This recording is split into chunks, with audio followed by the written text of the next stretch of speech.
Flexible Power Systems is an electric vehicle and load management technology developer. We work with large commercial vehicle fleets to help them transition to electric vehicles. Wireless charging's principal benefit is really convenience and the speed with which you can start charging sessions. So the applications we see are in vehicles which are heavily utilised. So at the moment our main focus is on vehicles used for logistics that might be doing multiple shifts during the day. But there's also potentially applications for emergency vehicles that need to turn around very quickly. We've actually been working with Heriot Watt for the last 3 years on a variety of electric vehicle projects, looking at how that they can be implemented into fleets. And that work has now progressed from originally desk-based studies into the hardware demonstration that's starting here. Really, this is a kind of first real-world trial of this type of technology.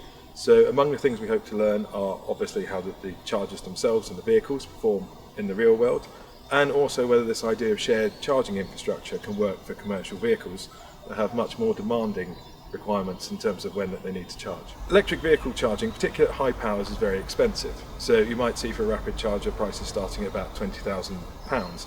Now, the definition of a rapid charger is it's charging very quickly, and so they're not in use a lot of the time. So the idea is that if we can share the charger between multiple vehicles and maybe even multiple users, then we can reduce the cost of the charging infrastructure, making it easier to transition fleets. The transition to electric vehicles for operators is much more complicated than just substituting electric vehicles in for your diesel vehicles. So the operators that we work with are beginning to think about what types of vehicles they need. They may need a mixed fleet.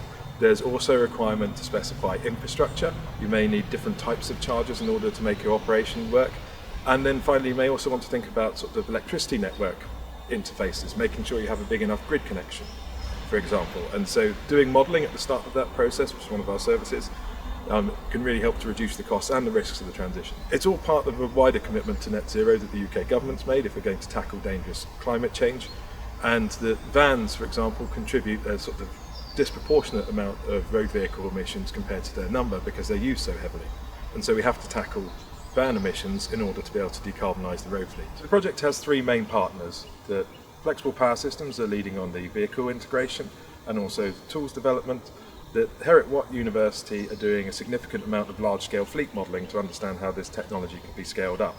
And City of Edinburgh Council, the third partner in the project, who are hosting the trial vehicles and also providing requirements for when we think about what the next steps are. The overall project has been funded by Innovate UK as part of the Office for Zero Emission Vehicles funding mechanism.